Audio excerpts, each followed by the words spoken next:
Continuing on our discussion of boiler operation from the previous module, we'll now look at various aspects of boiler control. This will include an examination of that very important feature of boiler operation, boiler water control and conditioning. We'll also discuss environmental factors and control of boiler emissions and effluents.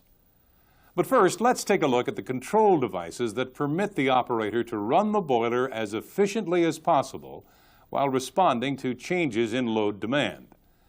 We have already studied monitoring equipment, both the traditional control panel and the modern operator's console.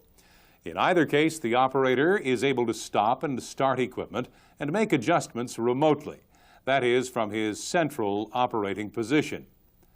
The operator can also manually adjust all of the major operating parameters, such as fuel input, combustion air, feed water flow, steam temperature, and so on. Of course, it's almost impossible to simultaneously control all of the many variables manually. Indeed, it is essential that the major operating variables be controlled automatically. Modern automatic control systems have been developed to a high degree of precision and can provide excellent results in maintaining a high level of efficiency, reliability, and safety. This schematic shows the essential components of a control loop. They are the sensor, transmitter, controller, and actuator.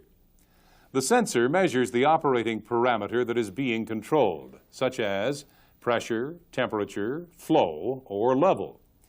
This information is then fed into the transmitter, which prepares the signal for transfer to the controller. Older installations still use compressed air as the signal medium. Typically, the pressure of the pneumatic signal will vary between 5 and 30 psi, depending upon the value to be transmitted. Another method for information transfer is via electrical signals, with the transmitter output being adjusted by millivolts or milliamps. These pneumatic or electric signals are known as analog signals.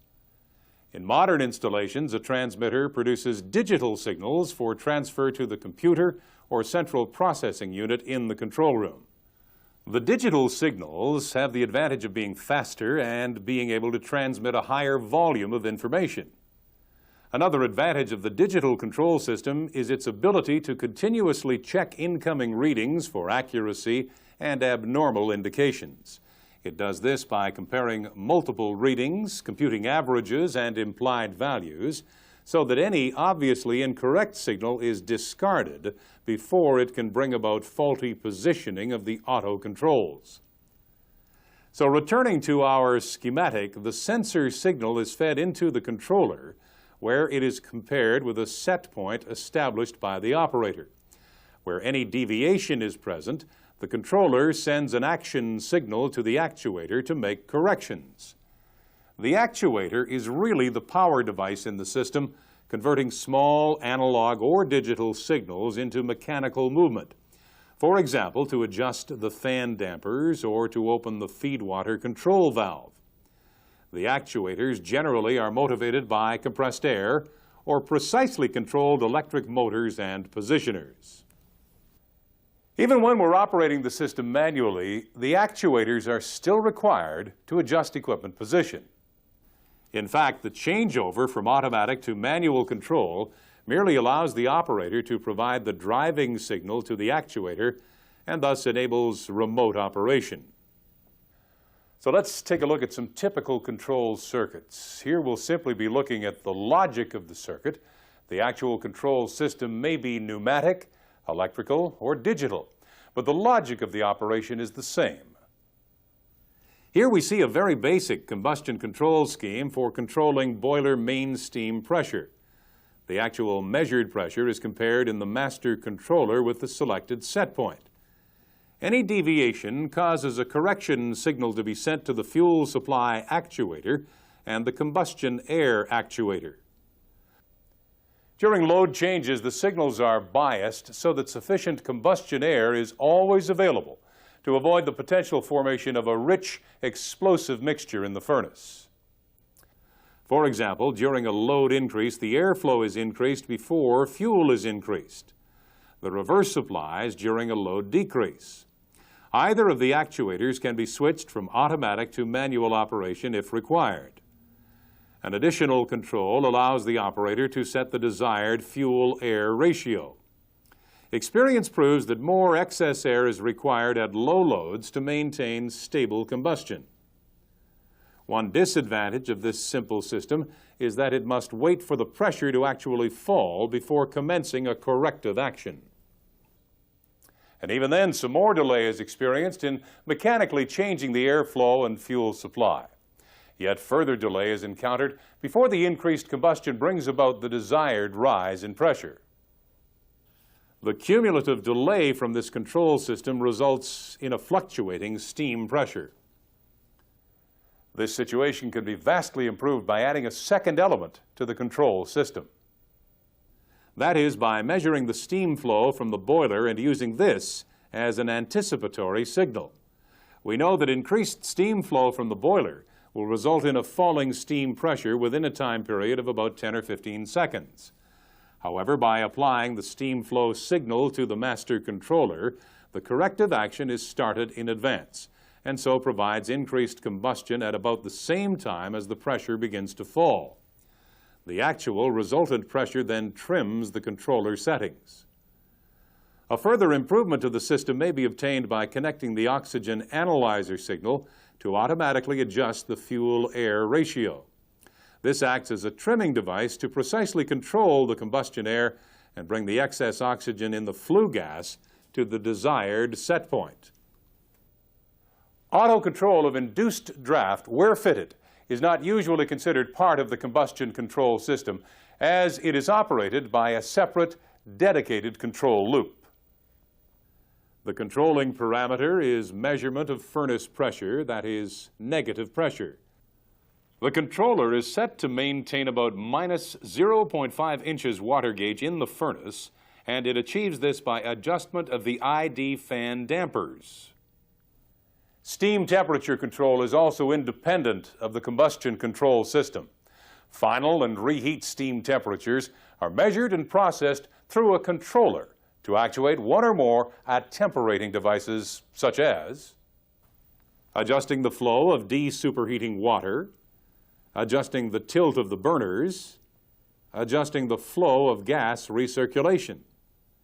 This last technique provides the same effect as firing with increased excess air, but without the increased heat loss up the chimney. The recirculating gas merely circulates in a closed loop while increasing the mass of gas flow across the superheater tubes, with consequent increase in main steam and reheat temperatures. Now, there are many other arrangements of combustion control systems with increasing degrees of complexity and sophistication. You must make sure to thoroughly learn your own system. Another multi-element control system that is vitally important is the boiler feed water control system. The three elements include the actual level of water in the drum, the steam flow out from the boiler, the feed water flow into the boiler. In this arrangement, the level signal tries to adjust the feed water control valve to maintain a constant level. At the same time, the difference between steam flow out and feed water flow in acts as an anticipatory signal so as to provide anticipatory action on the control valve. In some control systems, the set point value of desired water level is automatically adjusted with load, that is, steam flow out of the boiler.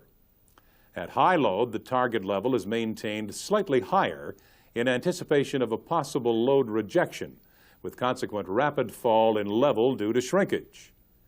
Conversely, at low load, the set point is adjusted to maintain a slightly lower level in the drum, in this case anticipating the possibility of a sudden increase in steam demand, with resultant increase in water level.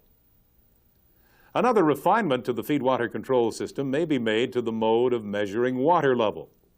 This measurement in inches or centimeters is usually inferred from the pressure indicated at the bottom of the column of water. The problem with this technique is that the density of water in the drum changes with variation in saturation temperature, and this depends upon pressure. In order to improve accuracy, the drum level measurement is corrected for pressure variation by adding a pressure signal to the computation. Yet further refinements may be made to the water level control system, such as steam temperature compensation to provide more accurate measurement of steam flow, compensation for blowdown and soot-blowing steam flow when comparing output steam flow to input feedwater flow. You must make sure to thoroughly learn the automatic control systems installed on your boilers. One very important feature of any control system is that it must provide smooth transfer from automatic to manual operation and vice versa. In most systems, this is achieved by making the alternative selection continuously follow the actual output signals to the actuators. In this case, any switching from automatic to manual, for example, will keep the actuator in the same position till further change is made. Our discussion here of automatic boiler controls has centered around modulating control systems, which continuously adjust fuel, air, feed water, etc., to maintain the desired operating parameters.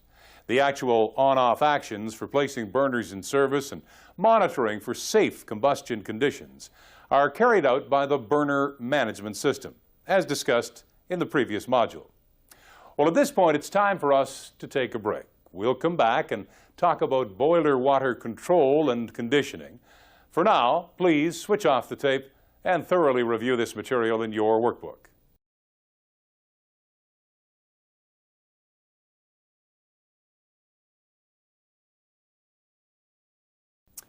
When we're speaking of water control here, we're referring not to the water level control, but rather to the quality of water which is contained in the boiler. We already know that a special water treatment plant, including demineralizers and other equipment, is installed in order to ensure that water which is fed into the boiler is super pure.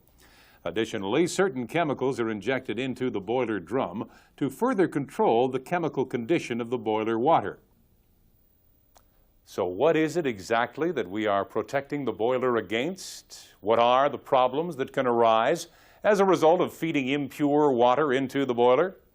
Well, the principal problems arising from poor water conditioning are the formation of scale and deposits inside boiler tubes, the carryover of water with the steam, internal corrosion causing wastage of boiler tubes. Let's take a closer look at each of these items. First, the problem of scale. As much as we try to provide perfectly pure water to the boiler, it is inevitable that some small quantity of contaminants do get through and concentrate in the boiler water as more and more steam is evaporated. Remember, as water evaporates into steam, the solids contained in the water remain behind, and this concentration increases as more and more steam evaporates. This is the situation which occurs in the boiler. Generally speaking, the contaminants consist of magnesium and calcium salts, which are dissolved in the water and contribute to hardness, silica, the products of corrosion of the boiler itself and the feed water system, mainly iron and copper. At high temperatures, such as encountered in boiler water, and above a certain concentration, these solid materials precipitate out of solution and deposit on the inside of the tube wall. This deposit then forms an extremely hard scale that cannot be removed by the flow of water. The scale acts as a partial insulator of heat and so prevents adequate cooling of the boiler tube by the flow of water passing through the tube. The result is that the temperature of the tube wall metal rises significantly, and in certain zones of the boiler where the radiant heat transfer is at its highest, overheating of the boiler tube metal takes place. The eventual result of this is a failure of the metallic structure with consequent rupture of the tube. Where boiler water contains a high concentration of solids, you should expect frequent tube failures with the resultant need to take the boiler out of service for repairs. In order to prevent this problem as far as possible, limits are established on the allowable concentration of solids that may be contained in the boiler water. This table indicates limits for both dissolved solids and suspended solids. The problem of scaling is aggravated at higher steam pressure because of the higher saturation temperature of the water. Therefore, as we see here, the permitted limit of concentration is much lower when the boiler operates at higher steam pressure. But how can we reduce the concentration of solids? Well, one method is by continuous blowdown. That is, a regulated quantity of water discharged from the bottom of the drum to waste. A control valve is fitted to allow us to regulate the quantity of continuous blowdown. But how can this reduce the concentration of solids in the boiler water? Well, remember, the blowdown water may contain 500 parts per million of solids, and this is replaced by boiler feed water, which contains perhaps 5 ppm. The result then is dilution, with a consequent reduction in total solids concentration. As the blowdown water is at relatively high temperature, between 400 and 500 degrees Fahrenheit, it is discharged into a blowdown tank. This permits some of the high temperature water to flash off into steam and to be vented to atmosphere. The remaining water is then discharged to waste. Of course, there are some losses involved in discharging blowdown to waste. First, there is the loss of heat contained in the water, and secondly, the loss of water itself with consequent increase in makeup requirements. Actually, the best way of keeping the solids content of boiler water at a low level is by maintaining control over boiler feed water and its makeup.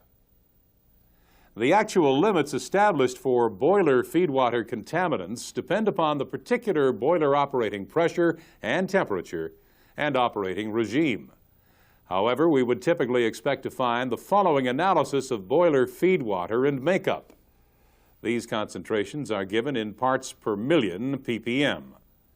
Total dissolved solids are less than 5 ppm. Silica is below 0.15 ppm. Alkalinity is 2 ppm or less. Hardness, as calcium carbonate, is at 2 ppm or less. Feed water may also contain some products of corrosion from the condensate and feed water system. This usually consists of particles of iron and copper which are dissolved into the water stream from pipework and heat exchangers. All of this material ends up in the boiler and increases the concentration of solids. The target limit for copper and iron in feed water is usually established at 10 parts per billion or less. We'll be talking more about corrosion later in this module. Even with all of these precautions and controls, there is still a tendency for the concentration of solids to build up in the boiler water. For this reason, an attempt is made to prevent scale formation by injecting a chemical dispersant such as phosphate into the boiler water. This is usually added at the boiler drum, so a high-pressure pump is required. Phosphate has the effect of keeping the magnesium and calcium precipitate in suspension by dispersing the solid particles throughout the water. The result then is that instead of forming a hard scale, the solids remain as a slurry to be discharged from the boiler through the continuous blowdown line. The addition of trisodium or disodium phosphate to the boiler water does have some negative aspects. For one, it adds yet further solids to the water. In addition to this, it will affect the pH value of the water, and this may aggravate corrosion. We'll discuss this later. Another problem associated with high solids content in boiler water is carryover. The effect of the dissolved and suspended solids is to increase foaming on the surface of the water in the drum. This in turn leads to carryover of water with the steam. Carryover may also be caused by fluctuating water level in the drum or a persistent high water level. High alkalinity in the boiler water may also contribute to carryover. The result is that water is carried on through the superheater, possibly depositing solids and forming scale on the inside of the superheater tubes. The water droplets may also pass along with the steam into the turbine. Here, the water and solids material can cause considerable damage when striking the rapidly rotating turbine blades. We've mentioned that silica may be one of the contaminants contained in the boiler water. This has a rather special effect.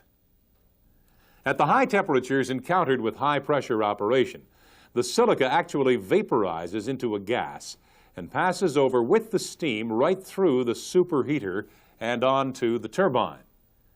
As the steam and silica mixture reach the lower pressure stages of the turbine, the temperature decreases and the silica vapor returns to its solid state.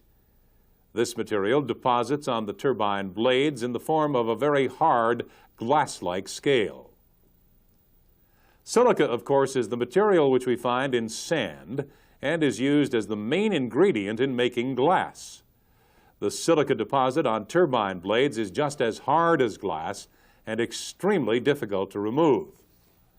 The effect on an operating turbine is to change the profile of the blades and severely decrease the efficiency of the turbine, as well as reducing the output.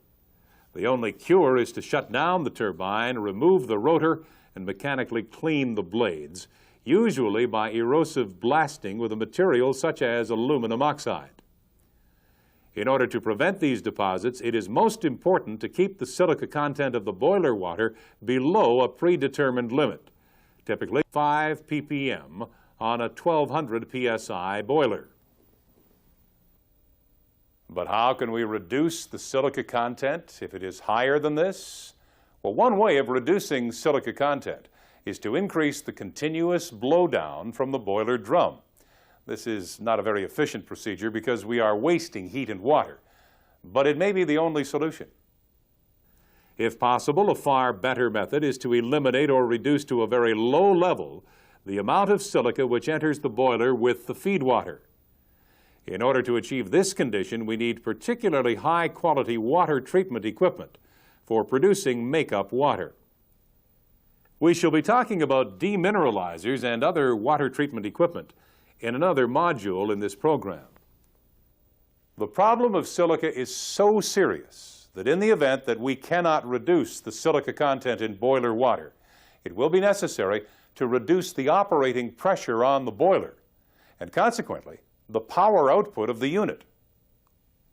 So far in this brief review of boiler conditioning, we have looked at the effect of suspended and dissolved solids in boiler water, the need for chemical treatment of boiler makeup water and feed water, the control of boiler water concentration by continuous blowdown, the use of phosphate injection to prevent scale formation, the effect of carryover, which may be due to high solids content and high alkalinity, the effect of silica in boiler water, and the need to maintain concentration below established limits. Now, at this point, it's time for a break, and then we'll come back and look at the causes and ways to prevent corrosion due to boiler water condition. At this time, please switch off the tape and review this material in your workbook.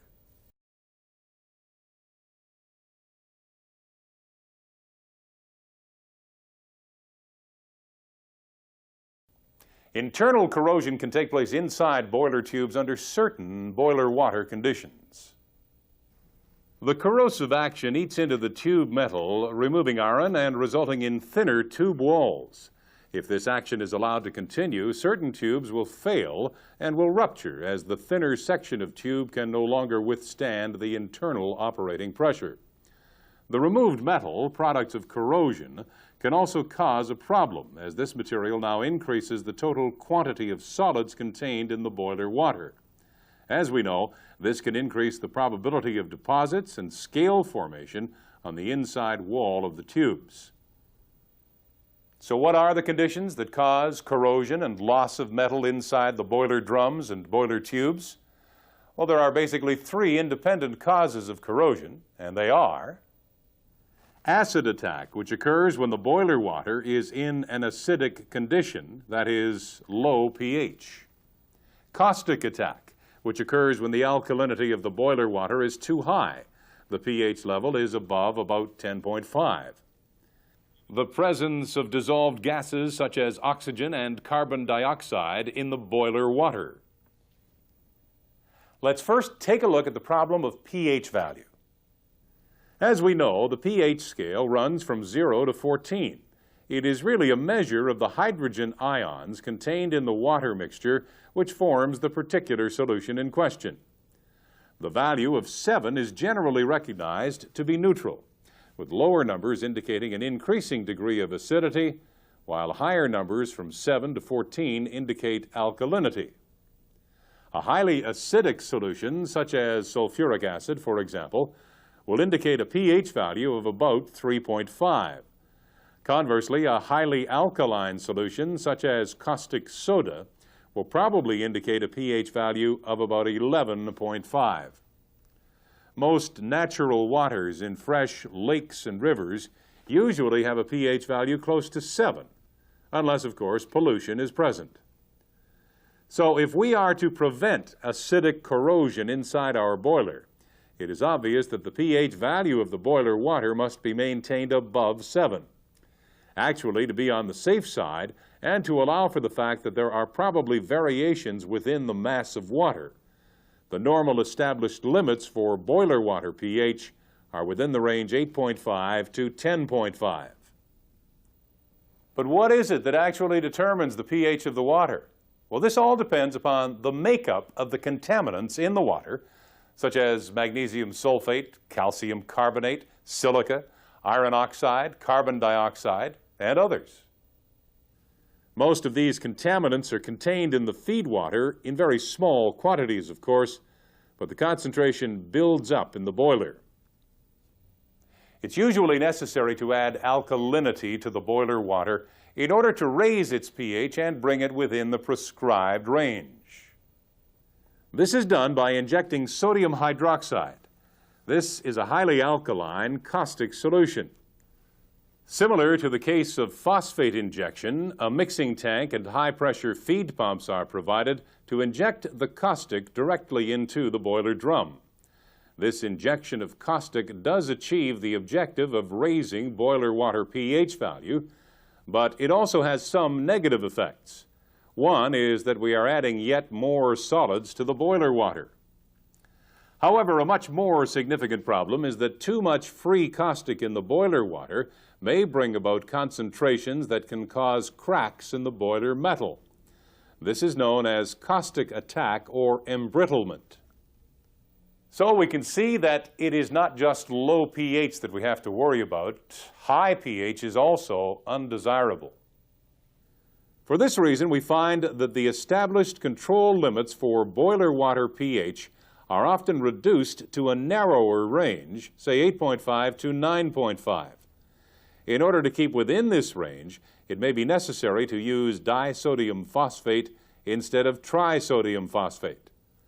The objective is to feed less sodium into the boiler with resultant reduction in free caustic. In many plants, the control of phosphate addition and pH is guided by a curve like this. This shows the maximum pH level which should be allowed for any particular concentration of phosphate in the boiler water. For example, for a phosphate concentration of 4 ppm, the maximum allowable pH is indicated at 9.2. pH values above this level may lead to caustic attack at certain locations in the boiler. It may even be necessary to use monosodium phosphate in some cases in order to hold the pH level down to the desired level. This curve, known as the congruent phosphate control curve, is usually provided by water treatment specialists, and its actual design depends upon your specific boiler conditions, particularly the operating pressure. A common cause of corrosion in boilers is that due to dissolved oxygen contained in the boiler water. When oxygen is present, it causes severe pitting on metal surfaces, such as the boiler drum and water tubes. The oxygen enters along with the feed water and makeup water. Carbon dioxide, another dissolved gas, is also highly corrosive as it turns to carbonic acid. It is extremely important that the dissolved oxygen and other gases, such as carbon dioxide, be removed or at least reduced to a very small value before the feed water enters the boiler. This process takes place in the de-aerator, which is located in the condensate and feed water system. We'll be talking more about this equipment in another module in this program. The basic function is that the water is heated sufficiently to liberate and expel any gases from the solution.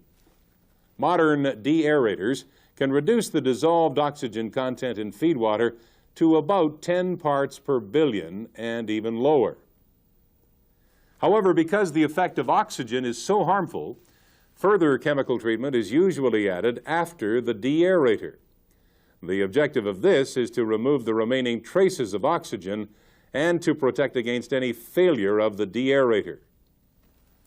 In low-pressure boilers, sodium sulfite may be used, but the preferred oxygen scavenger today, particularly at high operating pressures, is hydrazine. The reaction of hydrazine and oxygen produces water and nitrogen, which is eventually expelled in the condenser or the de-aerator. The hydrazine is usually injected into the feed water immediately after the de-aerator, so that some reaction may take place before the feed water enters the boiler. Once in the boiler, some of the hydrazine vaporizes and passes over with the steam, moving through the turbine and into the condenser. Here it may help scavenge any oxygen that is present in the condenser. One problem with hydrazine is that it can be a health hazard, and therefore certain precautions must be taken in handling its feed system. Usually, the hydrazine feed system is completely enclosed to prevent any contact between operating personnel and the hydrazine itself. Alternative products are available to be used in place of hydrazine, such as hydroquinone, DEHA, carbohydrazite, and others. These substitutes are apparently safer to handle. We have just mentioned that hydrazine volatilizes. Other volatile chemicals may be used in place of phosphate and caustic injection, where the boiler operating pressure is above about 1500 psi. The reason for this is that at high pressure, we wish to keep the solids content in the water as low as possible. In many of these systems, the condensate and feed water system includes a polishing demineralizer in the feed train. This means that all of the feed water passes through the polisher for removal of virtually all contaminants. This eliminates the need for adding phosphate to prevent scale formation from dissolved solids. Moreover, we do not want to be adding solids in the form of caustic to our clean boiler water. So how do we, in this case, control pH value of the boiler water? This is where volatile treatment comes in. A chemical such as ammonia, morpholine, or cyclohexylamine is fed continuously into the condensate system, and this passes right through into the boiler. Once in the boiler, the material vaporizes and passes over with the steam through the turbine to be condensed into liquid once again in the condenser.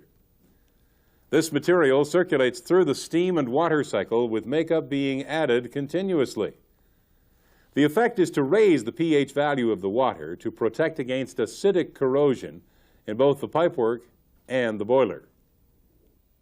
Clearly, from our discussion here, we can see that boiler water conditioning is often a compromise, and it does require experienced water treatment specialists to establish the procedures for your particular boiler.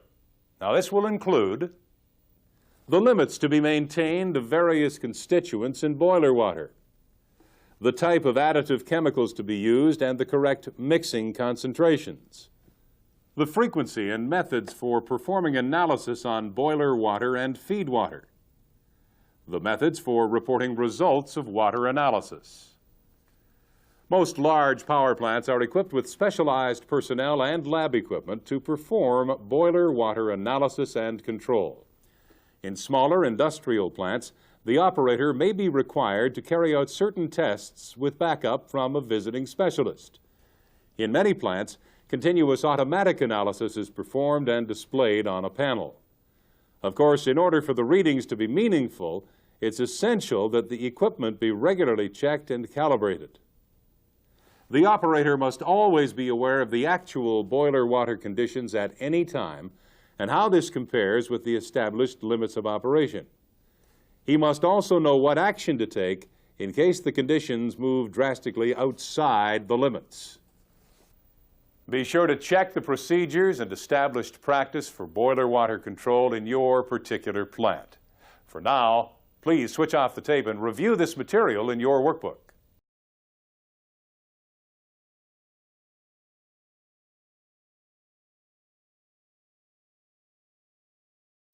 Unfortunately, power plants burning fossil fuels do produce a number of pollutants, which can be harmful to the environment. Pollutants from the boiler discharge to the environment in three different forms. Emissions contained in the flue gas discharging from the chimney to atmosphere. Liquid effluents, such as wastewater from air heater washing. Solid waste materials, such as ash. During the plant design and construction stage, the engineers need to calculate the probable total quantity of pollutant discharge and identify the source of each individual contaminant. The plant design will then incorporate particular features to eliminate or at least mitigate the effect of these pollutants on the environment. Strict limits are placed upon the allowable concentration of pollutants which may be discharged from the plant. These limits are set by environmental authorities and enforced by government legislation. Compliance with the environmental regulation is essential in order for the plant to retain its operating license. The operating procedures, equipment design, and maintenance are all developed with these regulations in mind. Monitoring of critical discharges from the plant is performed on a continuous basis through the Continuous Emission Monitoring System known as CEMS. Regular reports must be submitted to the environmental authorities, and spot checks and audits are often carried out without prior notice. But what are these pollutants and where do they come from? Well, the source of most pollutants is in the fuel itself, as we'll see in a moment. The troublesome emissions contained in the flue gas include particulate matter, toxic air pollutants, sulfur oxides, that is SOx, nitrogen oxides, that is NOx, carbon dioxide or CO2, carbon monoxide or CO, hydrocarbons, vapor emissions. Let's take a closer look at the effect of each of these pollutants. First, particulate matter. Particulate matter consists mainly of fly ash and possibly particles of carbon. The pollutant is actually solid material, but it is usually considered as an air contaminant because it is part of the flue gas stream and it affects the immediate surrounding atmosphere. The result is irritation to the eyes, a reduction of visibility, perhaps an impediment to breathing for certain individuals, and the soiling of clothes, cars, and nearby residences. The particulate matter may include certain toxic compounds which are formed from small quantities of metals contained in the fuel ash, such as lead, chromium, nickel, and others. This problem may be more severe if the boilers are burning municipal refuse and industrial waste. Let's now look at the gaseous components of the flue gas. Sulfur oxides, SO2 and SO3, will be present in the flue gas if the fuel being burned contains sulfur.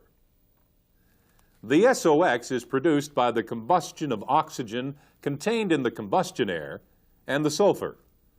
When the SOx discharges from the chimney to atmosphere, it mixes with moisture, and as this cools, it may form sulfuric acid and contribute to acid rain. Acid rain may cause damage to plant life, rivers and lakes, and the aquatic life therein. It may also be corrosive to metallic structures, and in certain concentrations may even affect human beings. SOx is indeed one of the most harmful pollutants to be discharged from the power plant, and steps must be taken to eliminate or reduce these emissions. We'll be looking at mitigation of pollutants later in this module. NOx includes various nitrogen oxides which are formed during the combustion process by high-temperature reaction between nitrogen and free oxygen.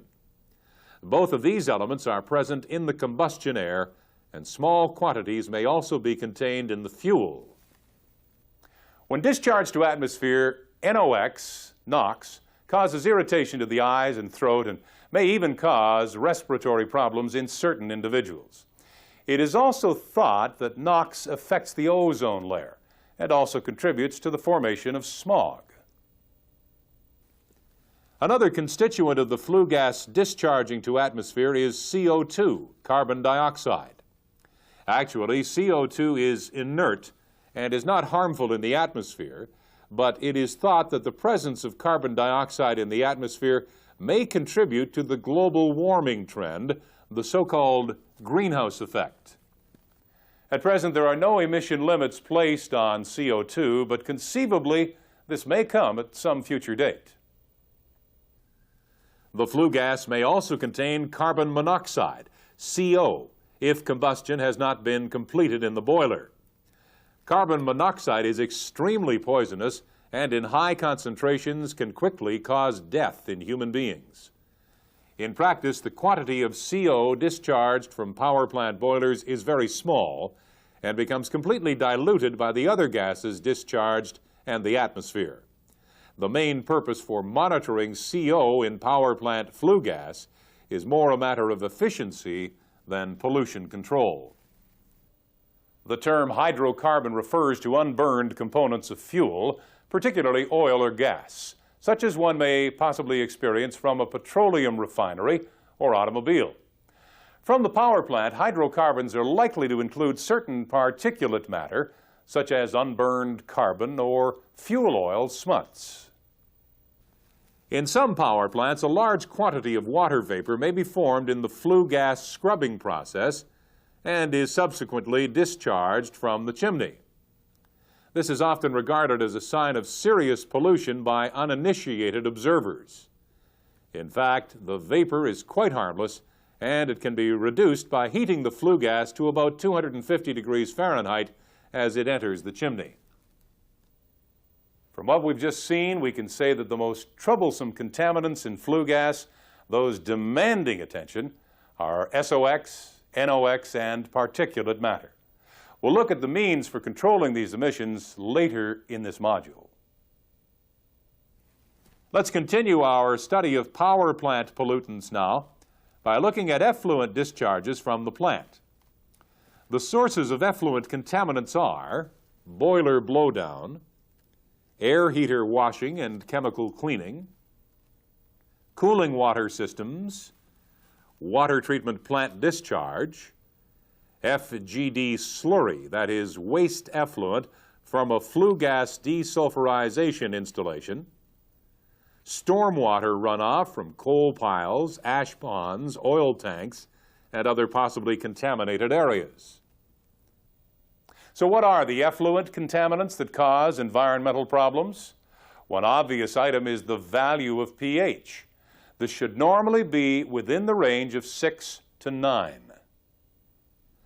However, more important is the need to maintain a steady pH value in the river or lake. Even small changes may have a profound impact on the ecology, that is, the plant and fish life. The presence of oil, grease, and any other floating material may also damage aquatic life, as well as being undesirable from the point of view of appearance.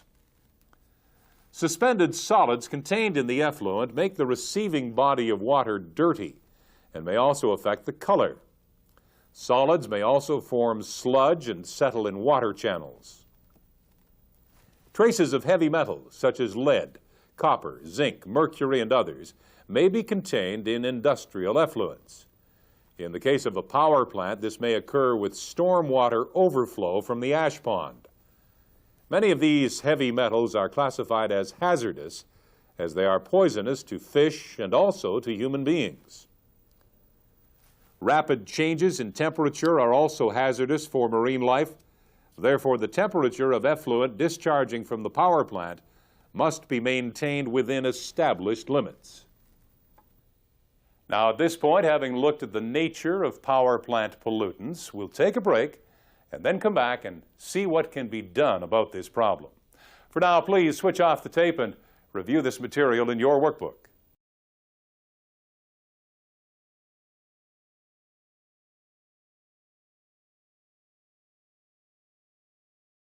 Well, let's now look at some of the methods used to control or at least mitigate the effects of power plant pollutants.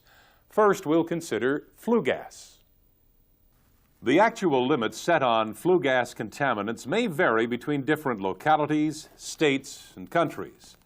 This table shows typical limits set for large modern power plants in North America. The emission of sulfur dioxide must be kept below an average rate of 2.5 pounds for each million BTU burned. In metric units, this is given as 1.075 kilograms per million kilojoules. For NOx emissions, the limit is set at 0.5 pounds per million BTU. The emission of particulates is limited to 0.1 pound per million BTU annual average. Another check on particulates is the measurement of opacity, here limited to 20% as an average. Other units of measurement may be used for flue gas pollutants. For example, in Europe, SO2 limits are set between 400 and 2,000 milligrams of SO2 for each cubic meter of flue gas. This is based on excess oxygen of 6% in flue gas. In operating the power plant, we find that SOx and NOx are usually measured in terms of ppm, that is, parts per million in the flue gas. For example, the NOx limit of 0.5 pounds per million BTU would be in the order of 175 ppm, depending on the precise amount of excess air being used. But this is enough about target values. How do we actually control the emissions? Well, first, let's take a look at particulate matter, which mainly consists of fly ash and perhaps some unburned carbon. In coal-fired boilers, a large amount of fly ash is produced, and the most common way to remove this from the flue gas stream is by installation of an electrostatic precipitator, ESP. An ESP, as it is known, is capable of removing 99% or more of particulate matter from the flue gas. The operation of the ESP depends upon electrostatic principles. The flue gas is forced to pass between electrodes, which are charged at a DC voltage of about 50,000 volts. This high voltage causes electrons to flow from the negative electrode through the flue gas to the positive electrode, which is grounded. The resultant electrostatic charge on the dust particles causes them to collect on the positive electrode, which is actually built in the form of a large plate known as the collector. Multiple collector plates are built in line with the gas flow and fixed solidly to the frame and outer box, which are all grounded. The negative electrodes, often known as discharge electrodes, are located between the collector plates in the gas passage. The high-voltage DC supply is obtained from transformer rectifier units, which are usually mounted on top of the precipitator. At frequent intervals, the plates and electrodes are mechanically wrapped so that the removed dust falls off into the collection hoppers below. The ash hoppers are not designed for storage, therefore the ash must be removed almost on a continuous basis. The main problems causing loss of collection efficiency in a precipitator are high resistivity of the fly ash as a result of burning low-sulfur coal, the existence of very small particulates below 0.3 microns in diameter. These problems can be overcome by installing a fabric filter instead of the ESP. The fabric filter simply blocks the passage of particulates and therefore is not affected at all by the resistivity of the fly ash. In fact, its efficiency of particulate removal is greater even than the ESP. Actually, it is not so much the fabric itself which blocks the passage of particulates, rather it is the layer of ash cake which builds up on the surface. The filter material is arranged in the form of a very large number of long bags which are replaceable. The inlet gas flows upwards on the inside of the bag and passes through the fabric. As the inside of the bag becomes plugged, the pressure drop increases and the bag is cleaned by mechanical shakers. Means are provided to isolate sections of the filter so as to provide cleaning of some bags while the remainder of the filter continues in service. The pressure drop across the fabric filter, or baghouse filter as it is known, is quite high, about 6 inches water gauge, as compared to 0.5 inches for the precipitator. This means that larger ID fans are required. One important point to know is that the fabric filter is not suitable for use with oil-fired burners. This is because the sticky nature of the particulates, in this case, makes cleaning of the filter bags extremely difficult. Well, now let's move on to take a look at flue gas desulfurization.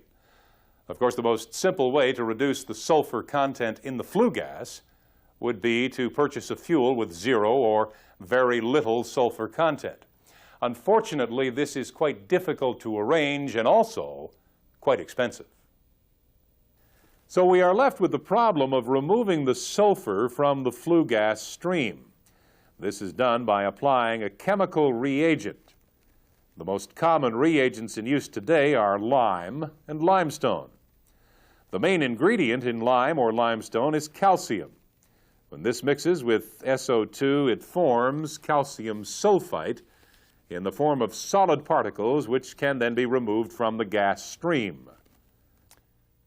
Various methods are used to bring the reagent into contact with the flue gas so as to allow SO2 absorption to take place. In the dry method, the lime as a fine dust is blown into the flue gas stream at various injection points. The particles of lime pass along with the flue gas and attach themselves to the fly ash. Reaction with the SO2 takes place to form calcium sulfite, and this solid particulate is captured along with the fly ash in the precipitator or baghouse filter. Although this system is relatively simple, its absorption process is not very efficient, so the consumption of reagent lime is extremely high. However, this system may be utilized on small boilers if the target for SO2 removal is limited to about 60%. The most common type of FGD system installed today uses a scrubber, that is the wet limestone process. The essential feature of this process is that the reagent is mixed with water and the resultant slurry is injected into the flue gas stream. The chemical reaction takes place in a specially designed absorption tower. The tower is located after the precipitator so as to eliminate interference in the chemical reaction from some of the constituents in the fly ash. Of course, the ID fan and perhaps additional booster fans must be designed to cope with the pressure drop across the tower. As the flue gas flows through the absorber, it mixes intimately with the calcium spray, and SO2 is extracted from the gas. This is absorbed into the liquid, forming a calcium sulfite slurry at the bottom of the tower. The heaviest concentration of this slurry is continuously removed and processed. In most systems, this waste slurry is dewatered, with the liquid being recycled back to the FGD system. The remaining calcium sulfite sludge is then chemically stabilized and packed into a landfill on site. In many locations, the calcium sulfite sludge is converted into calcium sulfate by oxidation, and this is then used to make gypsum for the production of wallboard that is a common construction material. Clearly, we are only dealing here with the fundamentals of FGD. The subject is demonstrated in much greater detail in some of our other programs, such as environmental protection control. The subject of NOx control is also dealt with in that training program. The reduction of NOx in flue gas is generally achieved by modifying the technique and control of combustion. The main objective of low NOx techniques is to slow down the rate of combustion. This reduces the temperature of the flame, with consequent reduction in the reaction between nitrogen and oxygen to form NOx. One way to achieve this is by reduction of excess air, but as we know, this may result in incomplete combustion. To overcome this, special low NOx burners are installed. These are designed to allow far more precise control over air and fuel distribution to each individual burner. Over-fire air is often added at a higher level in the furnace to help complete combustion from low NOx burners. Another technique is to use gas recirculation, similar to the arrangement for temperature control mentioned earlier. In order for these low NOx techniques to be successful, the boiler instrumentation and control system must be more complex than on earlier boilers. Precision and reliability are vital. Where emission limits are extremely tight, a chemical method is sometimes used to remove NOx from the flue gas. One method is to inject ammonia into the gas stream. When temperature conditions are right, about 1600 degrees Fahrenheit, the ammonia reacts with the NOx to produce water vapor and nitrogen, which passes harmlessly up the chimney. This process is known as selective reduction. Because of the need for high temperatures in order to ensure good reaction, the ammonia injection nozzles must be located in the superheater or reheater zone, an inconvenient location. To overcome this problem, a catalyst reactor may be fitted into the gas stream, usually after the economizer, and this allows the NOx absorption to take place at lower temperatures, say 600 to 750 degrees Fahrenheit, or about 400 degrees Celsius. This system is known as SCR, catalytic reduction. Let's now turn our attention to the cleanup required for liquid effluent.